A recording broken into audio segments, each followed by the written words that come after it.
GS for all के इतिहास की इस कक्षा में आपका स्वागत है। आज आइए हमें मुगल बादशाह अकबर को देखते हैं, जिसका पूरा नाम अगर देखा जाए तो जलालुद्दीन मोहम्मद अकबर था।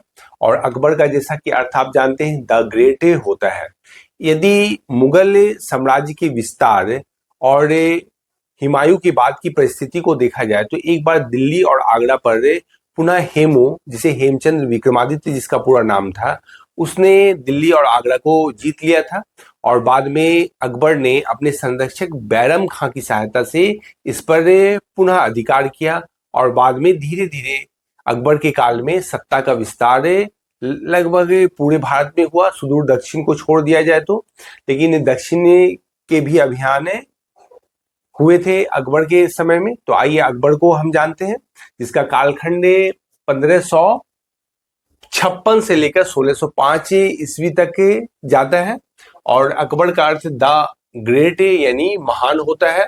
आप देखते होंगे अजान में अल्लाहू अकबर पढ़ा जाता है, मतलब अल्लाह महान है। तो यही अकबर का अर्थ महान होता है। और देखिए अकबर का जन्म 15 अक्टूबर 1542 को अमरकोट जो कि राजस्थान में है, उसके राजा जो थे राणा वीर साल के घर में हुआ था। और अकबर की माता का नाम हमीदा बानो बेगम था, जो कि हिंदाल जो कि अकबर के चाचा और हुमायूं के भाई के आध्यात्मिक गुरु मीर अली अकबर जामी की पुत्री ही हमीदा बानो बेगम थी।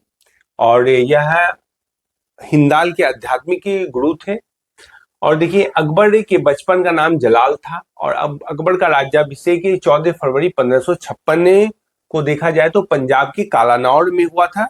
उसी समय पता चली कि हुमायूं की मृत्यु हो गई है। तो पंजाब के कालानौर में ही मात्र 13 वर्ष 4 महीने की अवस्था में अकबर का राज्याभिषेक हुआ था।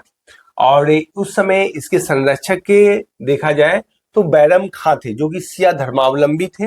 और 1556 से 1560 तक बैरम खां के संरक्षण में अकबर ने शासन किया था। और इसे देखिए, इसे प्यार से खानी बाबा या खान बाबा भी कहा जाता है। और इसे खानों का खान, मतलब टाइटल जो खान थी, मतलब खानी खानम की भी उपाधि से नवाजा गया है। और यह बदखसा का निवासी था। और अकबर के समकालीन अगर देखा जाए तो विश्व में कुछ प्रमुख शासक हुए हैं, जिसको जानना चाहिए आपको। देखिए महारानी एलिजाबेथ 1555 से 1605 ये कालखंड अगर देखा जाए तो समकालीन ब्रिटिश सम्राज्ञी थी महारानी एलिजाबेथ। और दूसरा देखिए शाह अब्बास जो ईरान के शासक थे, उनका भी कालखंड 1555 से लेकर 1629 तक था। और रूस के एक शासक हैं जार इवान फोर्थ वैसिलियोविच, इसे इवान ए टेरिबल के नाम से जाना जाता है, क्योंकि रूस के उस समय यह एक कुख्यात राजा, ये नटोरियस शासक के रूप में जाने जाते हैं। और इनका कालखंड 1530 से 1584 तक था, जो कि भारत में मुगल बादशाह अकबर के ही ये समकालीन थे। और देखिए जलालुद्दीन अकबर ने बादशाही गाजी की उपाधि धारण कर राज सिंहासन पर बैठा था। और अकबर के प्रथम यदि संरक्षक के रूप में पूछा जाए तो मुनीम खान का नाम आता है, और द्वितीय संरक्षक के रूप में बैरम खां का नाम आता है। लेकिन यदि आप केवल संरक्षक पूछा जाए तो बैरम खां का नाम लिया जाता है, कहीं कालानौर में अकबर के जो प्रधानमंत्री के रूप में मुनीम खां की नियुक्ति हुई थी। और बाद के कालक्रम के अनुसार परिवर्तन होता रहा। पानीपत की दूसरी लड़ाई 5 नवंबर 1556 को हुई थी। और पानीपत जैसा कि क्षेत्र आप जानते हैं यह हरियाणा में है। और पानीपत का प्रथम युद्ध 21 अप्रैल 1526 को बाबर एवं इब्राहिम लोदी के द्वारा लड़ा गया था, जिसमें बाबर की विजय हुई और भारत में मुगल वंश की स्थापना हुई। तो ये दोनों डेटे 5 नवंबर 1556 और 21 अप्रैल 1526, ये दोनों डेट आप ध्यान में रखिएगा, प्रश्न इससे पूछे जाते हैं। अब आगे आइए, बैरम खां को मक्का की यात्रा के दौरान गुजरात के पाटन नामक जगह पर मुबारक खान नामक एक युवक के द्वारा उसकी हत्या कर दी जाती है। और देखिए मई 1562 आते आते अकबर ने हड़म दल से अपने को मुक्त कर लिया था। मतलब अब इनका किसी प्रकार से प्रभाव नहीं था। मतलब अधमगा को कारागार में डाल के उसकी हत्या कर दी गई। अनगा का प्रभाव खत्म हो गया और बैरम खां को मक्का की यात्रा पर भेज के वहां उसकी हत्या करवा दी गई। अब आगे आइए हल्दी घाटी का युद्ध। जो हल्दी घाटी का युद्ध हुआ था 18 जून 1576 को हल्दी घाटी का युद्ध महाराणा प्रताप एवं अकबर की मुगल सेना के बीच में होता है, जिसमें देखा जाए तो महाराणा प्रताप की सेना का नेतृत्व अफगानी सरदार और सेनापति जो थे हाकिम खान नूर के द्वारा किया गया था। याद रखिएगा, हाकिम खान नूर महाराणा प्रताप की सेना के नेतृत्व करता थे, जो कि एक जामाज अफगानी सेनापति के रूप में जाने जाते थे। और इधर मुगल सेना का नेतृत्व मान सिंह, ये राजपूत शासक हैं, राजा मान सिंह एवं आसफ खां ने इसका नेतृत्व किया था, जिसमें महाराणा प्रताप की राजधानी कहाँ थी? कुंभलगढ़ थी। हल्दी घाटी के युद्ध में हारने के बाद महाराणा प्रताप ने अपनी राजधानी देखिए डूरंगपुर, जो कि राजस्थान में है, डूरंगपुर स्थित चावड़ को अपनी नई राजधानी बनाया था। और कि महाराणा प्रताप मुगल सेना से हारने के बाद पहाड़ी और विभिन्न क्षेत्रों में छिपते फिर रहे थे। बाद में मुगल सेना ने किसी प्रकार से उन्हें ढूंढने का प्रयास नहीं किया और बाद में चावड़ और डूरंगपुर क्षेत्र में उन्होंने अपना कुछ समय शासन किया। और उनकी मृत्यु कहा जाता है कि धनुष चढ़ाते वक्त प्रत्यंचना से कोई घाव हो गई थी और अंदरूनी चोट के कारण उनकी मृत्यु हो गई, ऐसा माना जाता है।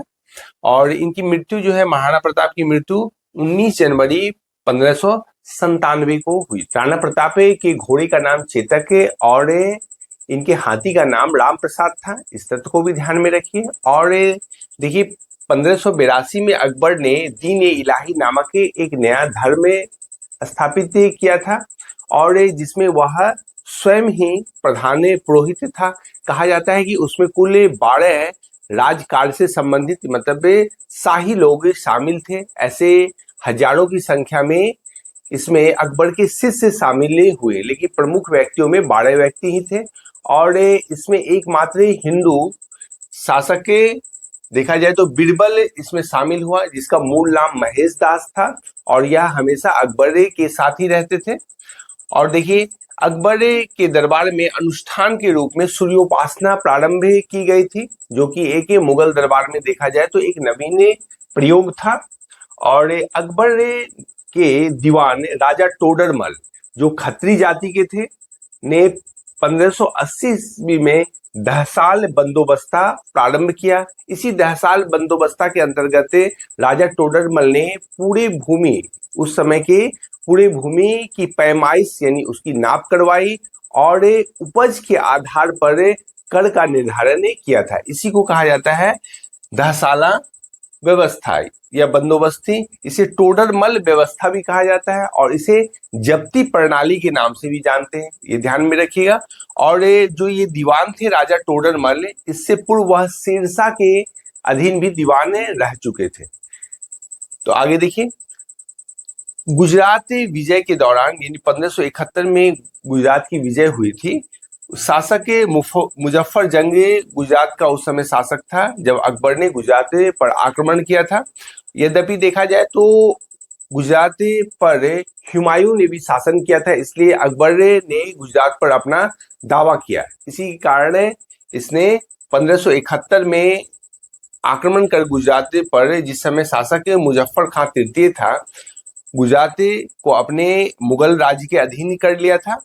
और पुर्तगालियों से पहली बार भी गुजरात विजय के कारण ही मिला था और उसने सबसे पहले समुद्र को गुजरात विजय के समय ही देखा था, ये तथ्य ध्यान में रखिए। और एक इतिहासकार है विसेंट आर्थर स्मिथ, जिन्होंने गुजरात विजय को विश्व का सर्वाधिक द्रुतगामी अभियान के रूप में इंगित किया है। अकबर ने जैन आचार्य श्री हरि विजय सूरी को देखा जाए तो जगत गुरु की उपाधि से नवाजा था। और अकबर के दरबार में चित्रकार अब्दुस समद, कहीं कहीं अब्दुस समद भी रहता है, ध्यान रखिएगा, अब्दुस समद थे। एवं प्रसिद्ध संगीतकार तानसेन भी अकबर के दरबार में रहा करते थे। तो अकबर ने इसको आगे चल के देखा जाए तो अब्दुस समद को श्री कलम की उपाधि भी प्रदान की थी। और आगे देखिए, संगीतकार जो अकबर के काल के थे उसमें प्रमुख देखा जाए तो तानसेन का नाम है, बैजू बावरा का नाम है, बाज बहादुर का नाम है, बाबा रामदास का नाम है और स्वामी हरिदास का नाम है, जो कि मानसिंह तोमर के शिष्य थे। तो एक अनुश्रुति के अनुसार कहा जाता है कि तानसेन और स्वामी हरिदास दोनों एक ही गुरु मतलब मानसिंह तोमर के शिष्य थे। जबकि दूसरी अनुश्रुति के अनुसार कहा जाता है कि तानसेन के गुरु जो थे वो स्वामी हरिदास थे। तो अब जो भी हो इतिहास में यह स्पष्ट नहीं है। तो इसमें गौर कीजिएगा, तानसेन की भी अकबर के दरबार में संगीत से संबंधित थे और तानसेन का जन्म 1506 ईस्वी में ग्वालियर में हुआ था। ग्वालियर के एक ब्राह्मण परिवार में ये जन्मे थे और इनका मूल नाम देखा जाए तो रामतनु पांडे था और यह ध्रुपद गायन शैली के प्रमुख संगीतकार थे। और अकबर के दरबारी बनने के पूर्व तानसेन ने रीवा, जो कि मध्य प्रदेश में है, रीवा के राजा रामचंद्र के आश्रय थे। तो ये तथ्य ध्यान में रखिए। तानसेन के विषय में कहा जाता है कि यह संगीत पर काफी महारत इन्हें हासिल थी और बराबर दरबार में जब भी समय मिलता तो अकबर इनकी गायन शैली का आनंद उठाते थे। तो तानसेन ने कहा कि हमारी गायन शैली तो कुछ है ही नहीं, यदि स्वामी हरिदास की गायन शैली देखी जाए तो यह काफी उन्नत है।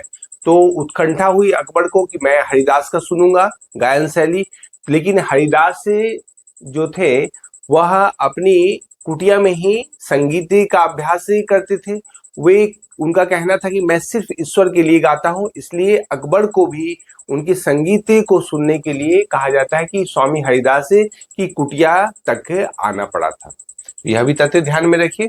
और अकबर के दरबार में जो चित्रकार अब्दुल समद थे, इन्होंने कई चित्र बनाए हैं, आगे चल के हम इसको देखते हैं। और अन्य दरबारी चित्रकार के रूप में दसवंत एवं बसावन का भी नाम आता है। दसवंत भी इसमें महान चित्रकार हुए अकबर के समय के। तानसेन की प्रमुख कृति के रूप में मियाँ की टोढ़ी, मियाँ का मल्हार, मियाँ का सारंग और मियाँ का कान्हरा आता है। तो इसको भी आप ध्यान में रखिए।